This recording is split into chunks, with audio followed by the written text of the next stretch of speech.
My urgent plea to the lieutenant vanished into the humid air between us, unheard or simply ignored. His jaw was set, a mask of fresh-faced authority from West Point, unmarred by the wisdom of this place. We were going back across the open rice paddy, the exact same way we had come. It was a half-mile of exposed, watery terrain, and we had just taken fire from the tree line on the far side. Every instinct, honed by months of survival, screamed that it was a trap. The enemy knew our path. They had seen us cross once. They would be waiting for our return. "Lieutenant, let's not go across here," I repeated, my voice low but firm. "Let's move down 400 or 500 yards and find a different spot. They could be setting up an ambush." He gave me a look that dismissed my 7 months of experience in this jungle. He wanted a body count. He wanted a victory to write home about. He didn't want advice from a grunt. The platoon sergeant, a man who had seen more than all of us, tried to intervene, his voice a gravelly appeal to reason.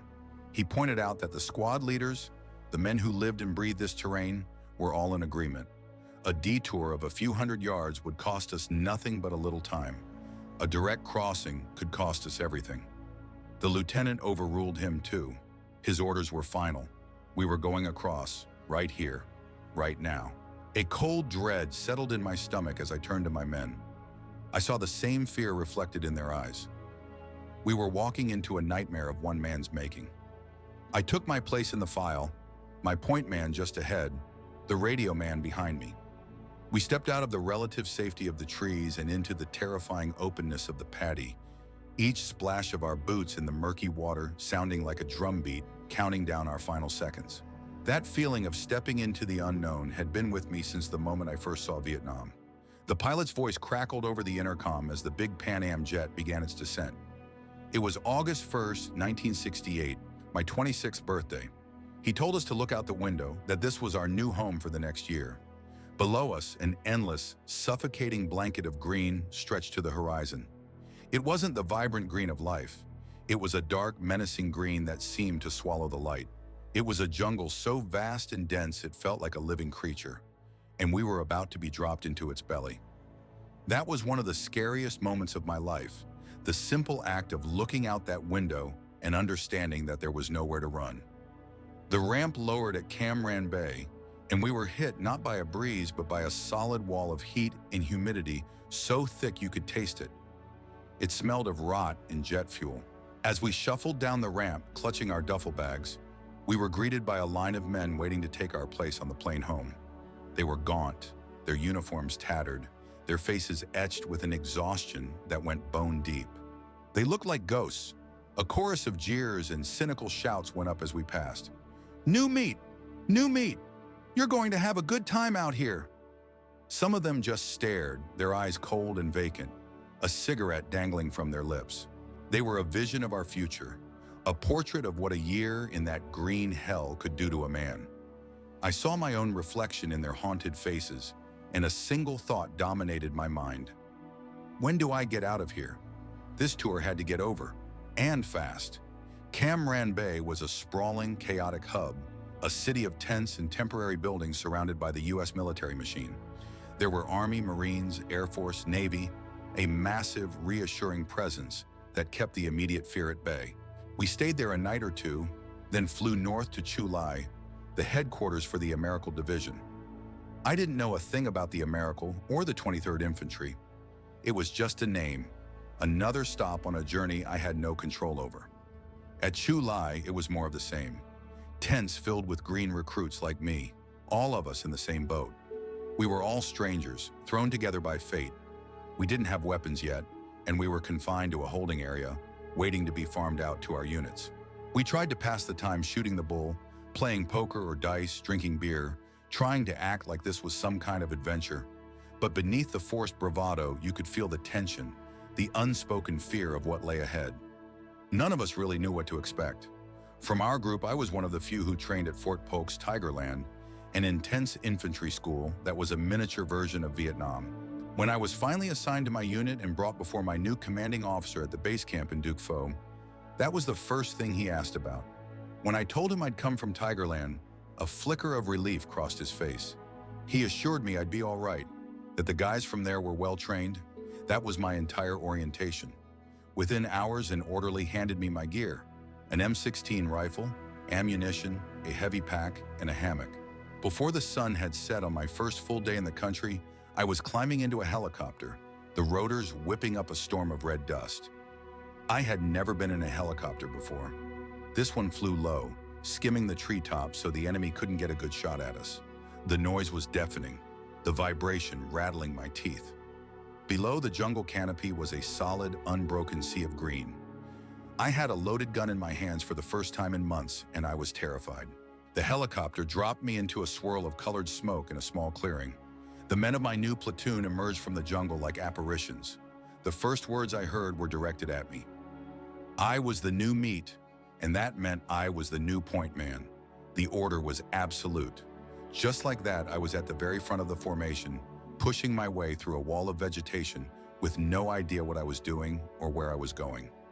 They just told me a direction, and I walked. Those first few days, I was separated from the main body of the company, an isolating and terrifying position. I learned that the enemy rarely ambushed the point man. They waited for the larger group to walk into the kill zone. That was little comfort. I was the one who would walk into the booby traps. The fear was a constant physical presence.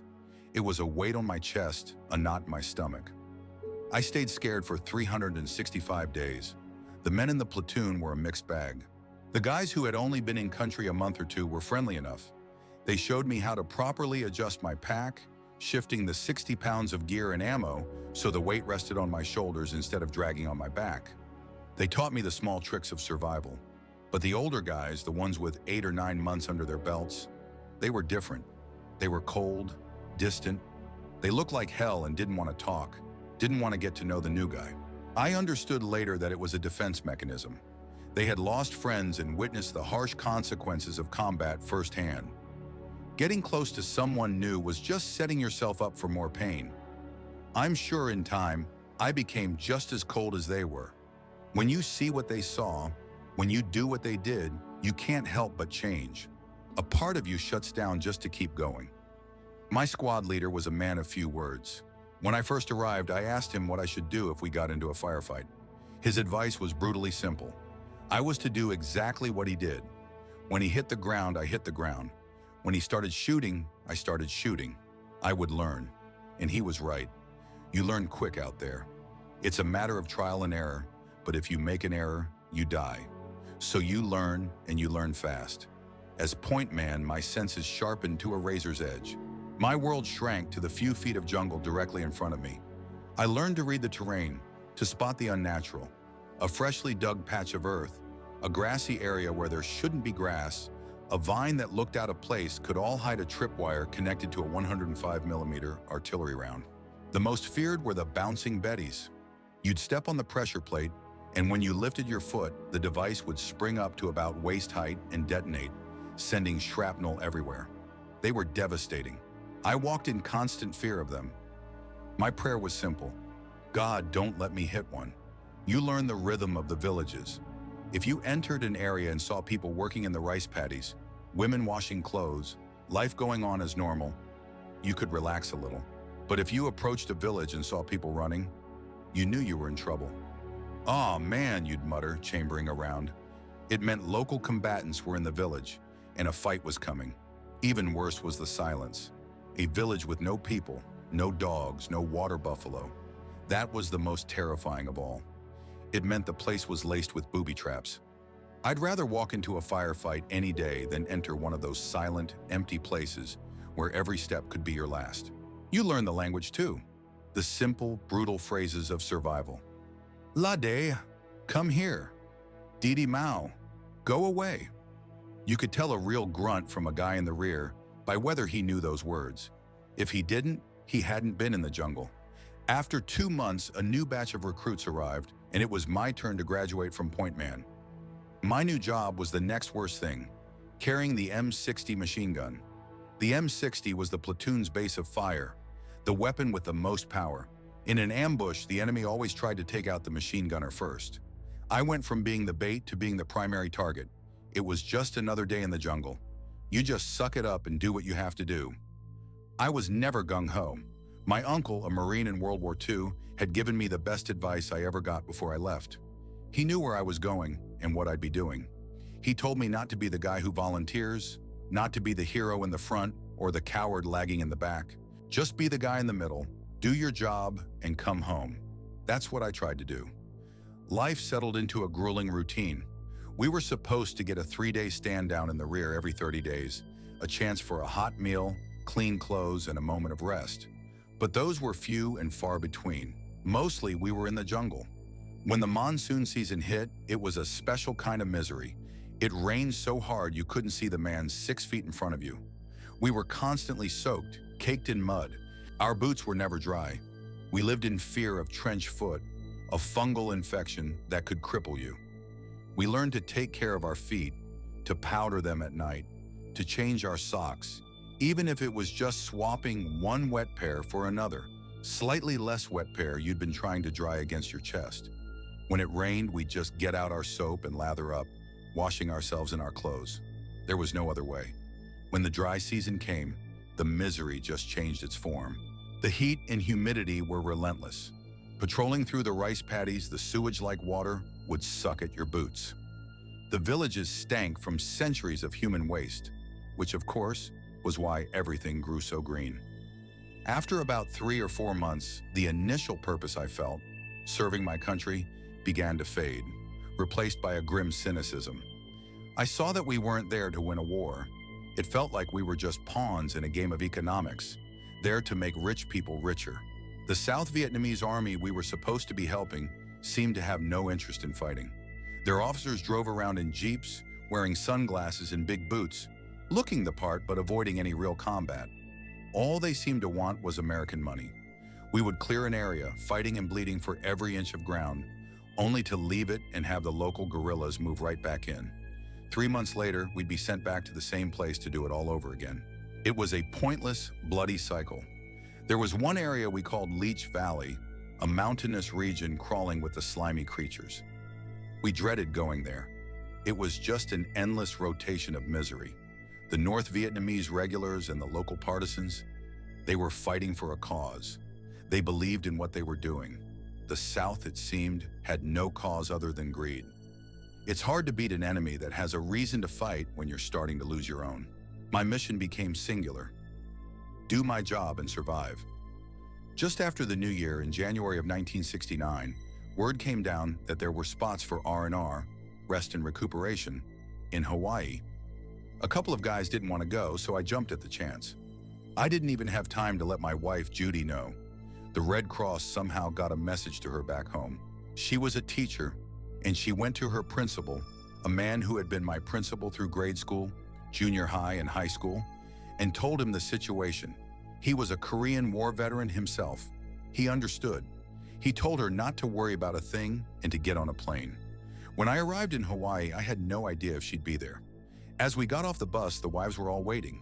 One of them told Judy that the first bus was for the high-ranking officers, the colonels and captains, and that she shouldn't expect to see me until one of the last buses. But Judy knew better. She told the woman I'd be on that first bus. Sure enough, a lieutenant got off, and I was the second man down the steps. In the jungle, rank mattered. But here on R&R, we were all the same. We were all just men desperate to see our wives. Seeing her after 6 long months was an emotional tidal wave. She had been reading the papers, seeing the casualty reports. The worry was etched on her face. We spent our time on the island of Kauai, away from the commercial chaos of Waikiki. It was quiet, peaceful. We played a round of golf. We went to a movie. We just tried to be normal. But the war was always there, a physical presence on my own body. My skin was covered in gook sores, a bacterial infection from the jungle so bad that a simple thorn prick would swell up to twice its size overnight. I remember her crying when she saw them. Those few days passed in a blur. The hardest part was leaving, saying goodbye, knowing I was going back to the jungle and she was going back to a life of worry, was almost unbearable. There were no words for it. We just held hands, the unspoken fear hanging between us. Had I known then what I know now, I would have taken a few extra days with her. What could they do to me? Send me back to the jungle? I was already there. When I got back to the company, my lieutenant had a new job for me. The men in my squad wanted me to be their leader. I didn't want the responsibility. I didn't want to be in charge of anyone's life. I just wanted to do my time and go home. But they were persistent. I was older than most of them. I didn't drink or smoke pot in the jungle, and I was serious about survival. They respected that. I finally agreed, but on one condition. If I told them to do something, they did it, no questions asked. They agreed, and I became a squad leader. My life didn't change much, but the weight on my shoulders grew heavier. Every other night, I had to take my squad of 7 other men out on an ambush. I'd pick the spot, a known enemy trail, and we'd set up a claymore mine and wait. The nights were the worst. Lying in the dark, in the mud, every snap of a twig, every rustle of leaves would set your heart pounding. If we heard them coming, the man on guard would hit the command detonator for the claymore. The world would erupt in a flash of light and a deafening roar, and then it was just chaos. We'd open up with our M16s, firing blindly into the darkness, not knowing if we were hitting anything. Then we'd pull back to our secondary position and wait for daylight. There was no control in those moments, only instinct and terror. The men in my squad were my responsibility.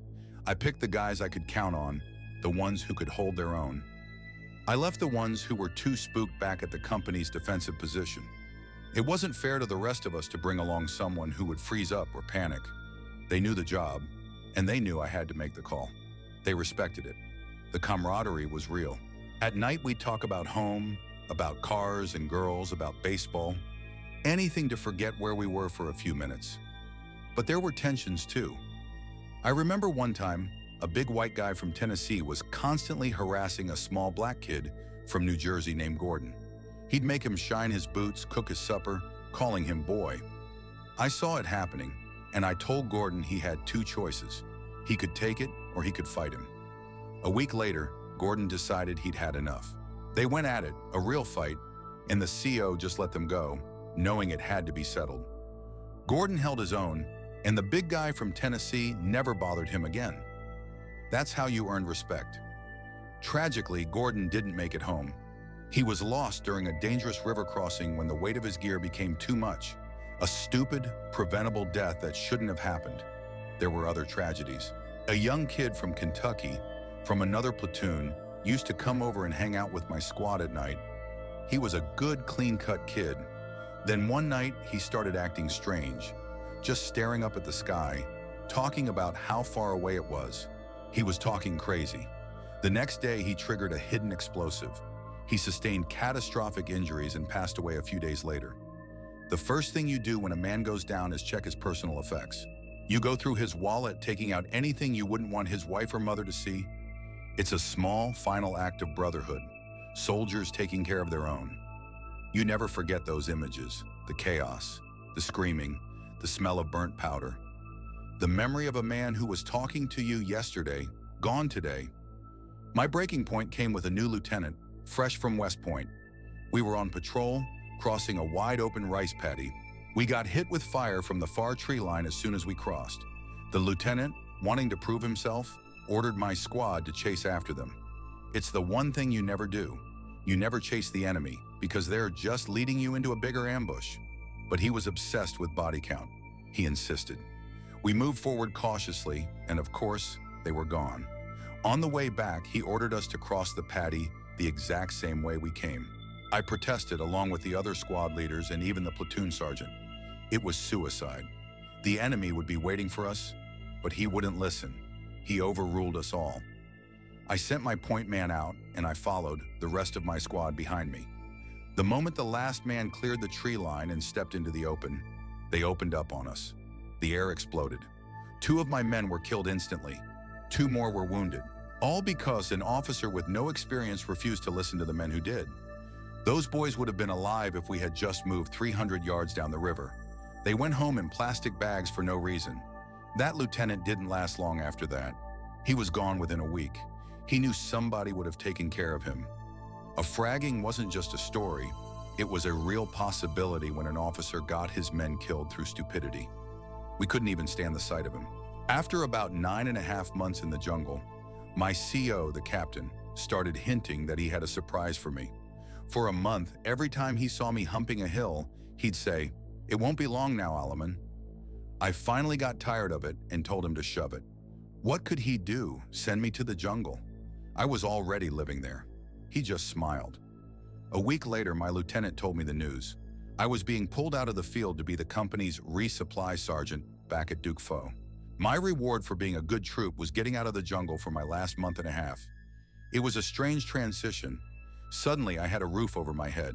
I could take a shower every night. I had clean clothes. But I missed the guys. I missed the camaraderie of the jungle. Sometimes, after I'd finished my work for the day, I'd grab my rifle and helmet and get on a resupply chopper to go out and visit them, just to shoot the bull and be with them for a little while. They thought I was crazy. One night, our position got hit hard while I was out there. It was a bad one. After that, I told them I wouldn't be coming back anymore. I was too short, too close to going home to take that kind of chance again. It was a sad day. In the rear, I saw a different side of the war. There was a clerk in our company, an airborne qualified guy who had never spent a day in the jungle. He tried to boss around the combat guys, telling us what we could and couldn't do. The CO fixed that. He sent him out to the jungle for 5 days. When he came back, he was the best clerk in the Army. He'd had a taste of reality, and it straightened him right out. My job was to make sure the guys in the field got what they needed. I knew what they were going through. I took it upon myself to get them things that made their life a little more bearable. I got a Jeep and had some of the guys in the rear, the profilers, go into town every morning and bring back 250 pounds of ice. I set up a big cooler and filled it with layers of ice, Cokes, and beer. Every day, each platoon out in the field got cold drinks on their resupply chopper. It was a small thing, but it meant the world to them. I spent my own money on it until I ran out. I sent word out that if they wanted more, they needed to send some cash back. The next day, a guy came in from the field with $1,800.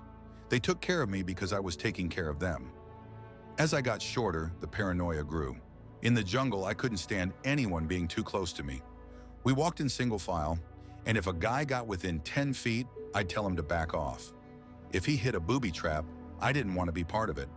When we took a break, I'd always have my back to a tree, watching. I didn't want to be in a cluster, an easy target. The last 100 days are the hardest. You're so close and you just want to go home. You build a defensive wall around yourself. You don't want anyone else's bad luck rubbing off on you. Finally, the day came, July 31st, 1969. I had a calendar and I'd been marking off the days. The last day was a drawing of a hand with the middle finger extended. That meant you were home. I put on a brand new set of clean fatigues, packed my duffel bag, and took a Jeep to the helicopter pad to catch a ride to Chulai. The feeling was indescribable. On the Freedom Bird home, the atmosphere was euphoric. But as happy as I was, I couldn't stop thinking about the guys still out there in that jungle. The joy of leaving was tainted by the sadness for those left behind. I came home with a chip on my shoulder, angry at the world, hoping someone would say the wrong thing to me so I could unleash the fury I had pent up inside. I was not the same man who had left a year earlier. The Army wasn't finished with me. I had 5 months left on my enlistment, and they sent me to Fort Carson, Colorado. I went from the jungle to being a tank commander, a job I knew nothing about. It was a harassment tour. Our company commander had never been to Vietnam. He'd parade around in his perfect uniform while we, the combat veterans, froze in the mountain cold, our blood thinned from a year in the tropics. He'd have us picking up cigarette butts and playing war games with blanks in the mountains. The sound of the blanks would set our nerves on edge. It was a mockery of what we had just survived. I returned to a country that didn't seem to want me. When I finally got out and went back to college, my transcript was stamped with probation simply because I had taken a year off, drafted to fight a war. Employers saw that and wouldn't hire me. A friend later told me that companies were quietly told not to hire Vietnam veterans. We were considered unstable, liable to go berserk. That was my welcome home. The scars from that year never faded. My wife saw me cry in my sleep. For years, a car backfiring would make me jump out of my skin. But I survived. I built a life, a family, a business. I learned to appreciate the United States in a way you only can when you've seen the alternative. But the memories and the faces of the men I knew, they never leave. They are there forever.